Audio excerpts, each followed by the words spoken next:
ಎಲ್ರಿಗೂ ನಮಸ್ಕಾರ. ಗೆಳತಿ ಯೂಟ್ಯೂಬ್ ಚಾನಲ್ಗೆ ಮತ್ತೊಮ್ಮೆ ಸ್ವಾಗತ. ಬನ್ನಿ ಸ್ನೇಹಿತರೆ, ಇವತ್ತು ಬಾಲಚಂದ್ರ ಸಂಕಷ್ಟಹರ ಚತುರ್ಥಿ.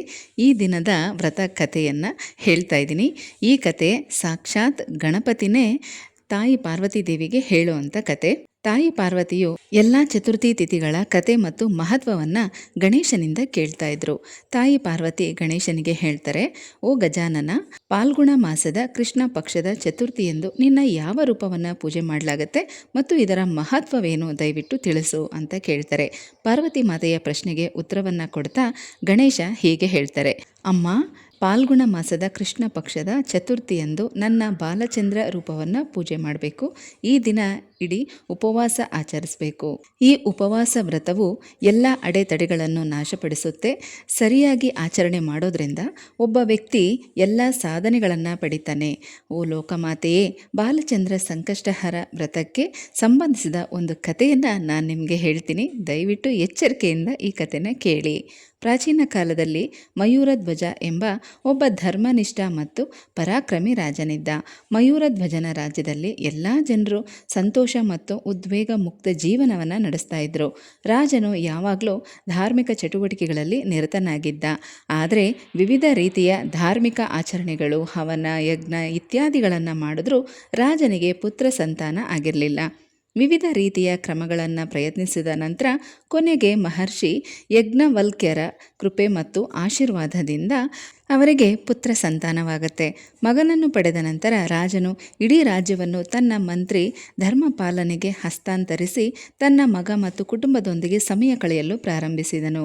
ಇಡೀ ರಾಜ್ಯದ ಜವಾಬ್ದಾರಿಯನ್ನು ಪಡೆದ ನಂತರ ಮಂತ್ರಿ ಧರ್ಮಪಾಲನು ವಿವಿಧ ರೀತಿಯ ಸುಖಗಳೊಂದಿಗೆ ಆಳ್ವಿಕೆ ನಡೆಸಲು ಪ್ರಾರಂಭಿಸಿದನು.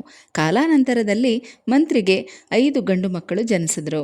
ಸಮಯ ಬಂದಾಗ ಎಲ್ಲ ಗಂಡು ಮಕ್ಕಳ ವಿವಾಹಗಳು ಪೂರ್ಣಗೊಂಡವು ಮತ್ತು ಎಲ್ಲರೂ ತಮ್ಮ ಕುಟುಂಬಗಳೊಂದಿಗೆ ಸಂತೋಷದಿಂದ ಬದುಕಲು ಪ್ರಾರಂಭಿಸಿದರು. ಮಂತ್ರಿ ಧರ್ಮಪಾಲರ 5ನೇ ಮತ್ತು ಕಿರಿಯ ಸೊಸೆ ಪ್ರತಿದಿನ ಪೂಜೆ ಮತ್ತು ಧಾರ್ಮಿಕ ಚಟುವಟಿಕೆಗಳಲ್ಲಿ ಮಗ್ನಳಾಗಿದ್ಲು. ಅವಳು ಗಣೇಶನ ಕಟ್ಟಾ ಭಕ್ತೆಯಾಗಿದ್ದು ಶ್ರದ್ಧೆ ಭಕ್ತಿಯಿಂದ ಪೂಜೆ ಮಾಡ್ತಾ ಇದ್ಲು.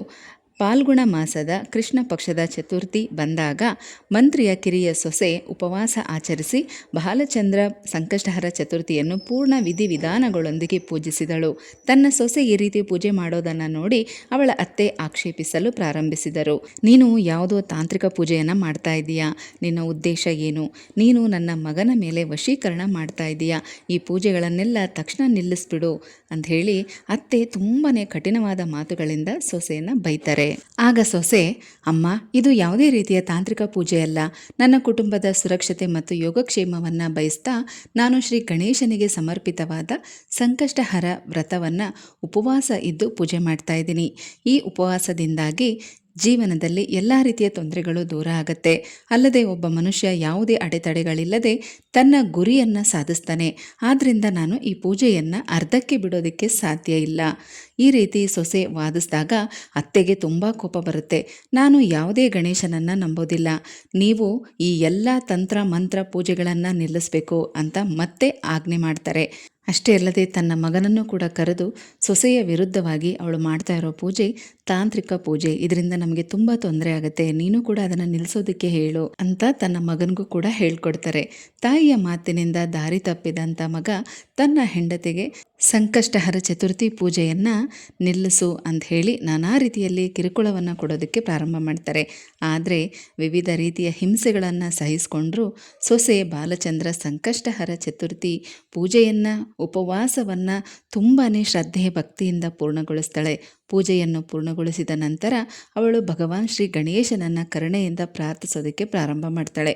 ಓ ಗಜಾನನ ಗಣಪತಿ, ನನ್ನ ಅತ್ತೆ ಮತ್ತು ಗಂಡನ ಬುದ್ಧಿ ಗೊಂದಲಕ್ಕೆ ಒಳಗಾಗದೆ ದಯವಿಟ್ಟು ಅವರಿಗೆ ನಿನ್ನ ಮಹಿಮೆಯನ್ನು ತೋರಿಸು. ಓ ಪಾರ್ವತಿ ನಂದನ, ನಿನ್ನ ಮೇಲಿನ ನಂಬಿಕೆಯು ನನ್ನ ಅತ್ತೆ ಮತ್ತು ಗಂಡನ ಹೃದಯದಲ್ಲಿ ಜಾಗೃತಗೊಳ್ಳುವಂತೆ ಲೀಲೆಯನ್ನು ಸೃಷ್ಟಿಸು. ಭಕ್ತವತ್ಸಲ ಭಗವಾನ್ ಶ್ರೀ ಗಣೇಶನು ತನ್ನ ಭಕ್ತನ ಕರುಣಾಜನಕ ಕೂಗನ್ನು ಕೇಳಿ ಒಂದು ಉಪಾಯವನ್ನು ಯೋಚಿಸಿದನು. ಗಣೇಶ ತನ್ನ ಮಾಯಾಜಾಲದ ಮೂಲಕ ರಾಜ ಮಯೂರಧ್ವಜನ ಮಗನಾದ ಕಿರೀಟ ರಾಜಕುಮಾರನನ್ನು ಅಪಹರಿಸಿ ಮಂತ್ರಿ ಧರ್ಮಪಾಲನ ಅರಮನೆಯಲ್ಲಿ ಬಚ್ಚಿಟ್ಟನು. ರಾಜಕುಮಾರನ ಬಟ್ಟೆ ಮತ್ತು ಆಭರಣಗಳನ್ನು ಧರ್ಮಪಾಲನ ಅರಮನೆಯಲ್ಲಿ ಒಂದು ಸ್ಥಳದಲ್ಲಿ ಬಿಟ್ಟನು. ರಾಜ ಮಯೂರಧ್ವಜನು ತನ್ನ ಮಗನನ್ನು ತನ್ನ ಅರಮನೆಯಲ್ಲಿ ನೋಡದಿದ್ದಾಗ ಅವನು ಚಿಂತಿತನಾದನು. ರಾಜನು 4 ದಿಕ್ಕುಗಳಲ್ಲೂ ರಾಜಕುಮಾರನನ್ನು ಹುಡುಕಲು ಪ್ರಾರಂಭಿಸಿದನು. ತನ್ನ ಮಗನನ್ನು ಹುಡುಕುತ್ತಿರುವಾಗ ಅವನು ಮಂತ್ರಿ ಧರ್ಮಪಾಲನ ಅರಮನೆಯನ್ನು ತಲುಪಿದನು. ಅಲ್ಲಿ ರಾಜನು ತನ್ನ ಮಗನ ಬಟ್ಟೆ ಮತ್ತು ಆಭರಣಗಳು ಇತ್ಯಾದಿಗಳನ್ನು ಅಲ್ಲಿ ಬಿದ್ದಿರುವುದನ್ನು ನೋಡಿ, ಈ ಸ್ಥಿತಿಯಲ್ಲಿ ತನ್ನ ಮಗನ ಬಟ್ಟೆ ಮತ್ತು ಆಭರಣಗಳನ್ನು ನೋಡಿದ ರಾಜ ತನ್ನ ಮಗನಿಗೆ ಏನೋ ಅನಾಹುತ ಆಗಿರಬೇಕು ಅಂತ ಹೆದರಿ ಅಳಲು ಪ್ರಾರಂಭಿಸಿದನು. ತಕ್ಷಣವೇ ಮಂತ್ರಿಗೆ ತನ್ನ ಮಗನನ್ನು ಹುಡುಕಲು ಆದೇಶಿಸಿದನು. ರಾಜ ಮಯೂರಧ್ವಜನು ಮಂತ್ರಿ ಧರ್ಮಪಾಲನಿಗೆ, ರಾಜಕುಮಾರ ಸುರಕ್ಷಿತವಾಗಿ ಸಿಗದೇ ಇದ್ದರೆ ನಿನಗೆ ಮರಣದಂಡನೆ ವಿಧಿಸಲಾಗುವುದು ಅಂತ ಹೇಳ್ತಾರೆ. ಮಂತ್ರಿ ಬಹಳಷ್ಟು ಹುಡುಕಿದನು, ಆದರೆ ರಾಜಕುಮಾರ ಎಲ್ಲಿ ಕೂಡ ಸಿಗೋದಿಲ್ಲ. ಮಂತ್ರಿ ಭಯಭೀತನಾಗಿ ರಾಜನ ಮುಂದೆ ಕಾಣಿಸಿಕೊಂಡು, ಮಹಾರಾಜ, ನಾನು ಎಲ್ಲ ಕಡೆ ಗೂಢಚಾರರು ಮತ್ತು ಸೈನಿಕರನ್ನು ಕಳಿಸಿದೆ. ನಾನು ಸಹ ಹುಡುಕದೆ, ಆದರೆ ಆ ರಾಜಕುಮಾರನ ಬಗ್ಗೆ ಯಾವುದೇ ಮಾಹಿತಿ ಸಿಗಲಿಲ್ಲ. ನಮ್ಮ ರಾಜ್ಯದಲ್ಲಿ ಯಾವುದೇ ರೀತಿಯ ದುಷ್ಕೃತ್ಯ ಎಸಗುವ ಅಪರಾಧಿ ಅಥವಾ ಅಪಹರಣಕಾರರು ಇಲ್ಲ. ಮಂತ್ರಿಯ ಮಾತನ್ನು ಕೇಳಿದ ರಾಜನು ಕೋಪಗೊಂಡು, ದುಷ್ಟ ಮಂತ್ರಿ, ನನ್ನ ಮಗನ ಬಟ್ಟೆ ಮತ್ತು ಆಭರಣಗಳನ್ನು ನಿನ್ನ ಅರಮನೆಯಿಂದ ವಶಪಡಿಸಿಕೊಳ್ಳಲಾಗಿದೆ. ನನ್ನ ಮಗನ ಬಗ್ಗೆ ನೀವು ಬೇಗನೆ ನನಗೆ ಯಾವುದೇ ಮಾಹಿತಿಯನ್ನು ನೀಡದೇ ಇದ್ದರೆ ಮರಣದಂಡನೆಗೆ ಸಿದ್ಧರಾಗಿ ಅಂತ ರಾಜ ತುಂಬಾನೇ ಕೋಪದಿಂದ ಹೇಳ್ತಾನೆ. ತೀವ್ರ ಕೋಪದಲ್ಲಿರುವ ರಾಜನನ್ನು ನೋಡಿ ಮಂತ್ರಿ ಭಯಭೀತನಾಗಿ ತನ್ನ ಅರಮನೆಗೆ ಬಂದು ಅವನ ಕುಟುಂಬ ಸದಸ್ಯರಿಂದ ರಾಜಕುಮಾರನ ಬಗ್ಗೆ ವಿಚಾರಿಸಲು ಪ್ರಾರಂಭಿಸ್ತಾನೆ. ಅವನು ಅಸಮಾಧಾನಗೊಂಡು, ರಾಜನ ಮಗನ ಬಗ್ಗೆ ಯಾರಿಗಾದರೂ ಏನಾದರೂ ತಿಳಿದಿದ್ರೆ ತಕ್ಷಣವೇ ಅವನಿಗೆ ತಿಳಿಸಿ, ಇಲ್ಲದೇ ಇದ್ದರೆ ರಾಜ ನನ್ನನ್ನು ಸಂಪೂರ್ಣವಾಗಿ ನಾಶ ಮಾಡ್ತಾನೆ ಅಂತ ಹೇಳ್ತಾರೆ. ಮಂತ್ರಿ ಧರ್ಮಪಾಲನ ಭಯಭೀತ ಸ್ಥಿತಿಯಲ್ಲಿದ್ದುದನ್ನು ನೋಡಿ ಅವರ ಕಿರಿಯ ಸೊಸೆ ಹೇಳಿದ್ರು, ಮಾವ, ತನ್ನ ಅತ್ತೆ ಮತ್ತು ಪತಿ ಶ್ರೀ ಗಣೇಶನನ್ನು ಅವಮಾನ ಮಾಡಿದ್ದಾರೆ. ಇದೆಲ್ಲ ಅದರ ಪರಿಣಾಮ. ಗಣೇಶನ ಕೋಪದಿಂದಾಗಿ ರಾಜನ ಮಗ ಅದೃಶ್ಯನಾಗಿದ್ದಾನೆ. ಆದ್ದರಿಂದ ರಾಜ ಮತ್ತು ಎಲ್ಲ ಜನರು ಉಪವಾಸ ಇದ್ದು ಆ ಗಣೇಶನನ್ನು ಪ್ರಾರ್ಥನೆ ಮಾಡೋಣ. ಇದರಿಂದ ಖಂಡಿತವಾಗಿಯೂ ಸುರಕ್ಷಿತವಾಗಿ ಹಿಂದಿರುಗ್ತಾರೆ ಅಂತ ಹೇಳ್ತಾರೆ. ಆಗ ರಾಜ, ಆಯಿತು, ಎಲ್ಲರೂ ಶ್ರದ್ಧೆ ಭಕ್ತಿಯಿಂದ ಉಪವಾಸ ಇದ್ದು ಗಣೇಶನನ್ನು ಪ್ರಾರ್ಥನೆ ಮಾಡೋಣ. ಆದರೆ ನಮಗೆ ಈ ಪೂಜೆಯ ವ್ರತದ ನಿಯಮಗಳು ಯಾವುದೂ ಗೊತ್ತಿಲ್ಲ, ನೀವೇ ನಮಗೆ ಎಲ್ಲನೂ ಕೂಡ ಹೇಳ್ಕೊಡ್ಬೇಕು ಅಂತ ಕೇಳಿದಾಗ ಸೊಸೆಯು ತುಂಬಾ ಸಂತೋಷದಿಂದ ಗಣೇಶನನ್ನು ಪೂಜಿಸುವ ವಿಧಾನವನ್ನು ತಿಳಿಸ್ತಾರೆ. ಅದರ ಪ್ರಕಾರ ರಾಜನು ತನ್ನ ಇಡೀ ಪರಿವಾರದೊಂದಿಗೆ ಉಪವಾಸ ಸಹಿತ ಸಂಕಷ್ಟಹರ ಚತುರ್ಥಿ ವ್ರತವನ್ನು ಆಚರಣೆ ಮಾಡ್ತಾರೆ. ಭಕ್ತಿಯಿಂದ ಗಣೇಶನನ್ನು ಪೂಜಿಸುವ ಮೂಲಕ ಈ ಆಚರಣೆಗಳನ್ನು ಪೂರ್ಣಗೊಳಿಸ್ತಾರೆ. ಅವರೆಲ್ಲರ ಭಕ್ತಿಪೂರ್ವಕ ಪೂಜೆಯಿಂದ ಪ್ರಸನ್ನನಾದ ಗಣೇಶನು ತಕ್ಷಣವೇ ರಾಜನ ಮಗ ಎಲ್ಲರ ಮುಂದೆ ಕಾಣಿಸಿಕೊಳ್ಳುವಂತೆ ಮಾಡ್ತಾರೆ. ತನ್ನ ಮಗ ಸುರಕ್ಷಿತವಾಗಿರೋದನ್ನು ನೋಡಿ ರಾಜನಿಗೆ ತುಂಬ ಸಂತೋಷ ಆಗುತ್ತೆ. ಜೊತೆಗೆ ಅಲ್ಲಿ ನೆರೆದಿರುವಂಥ ಭಕ್ತಾದಿಗಳಲ್ಲೂ ಕೂಡ ಹರ್ಷದ ವಾತಾವರಣ ಮೂಡುತ್ತೆ.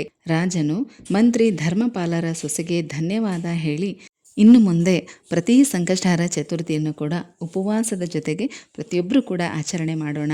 ನಮ್ಮ ರಾಜ್ಯ ಯಾವಾಗಲೂ ಸಂಪತ್ತು ಸಮೃದ್ಧಿಯಿಂದ ಕೂಡಿರಲಿ ಅಂತ ಕೇಳ್ಕೊಳ್ತಾರೆ. ಇಲ್ಲಿಗೆ ಈ ಕತೆ ಮುಕ್ತಾಯ ಆಗುತ್ತೆ.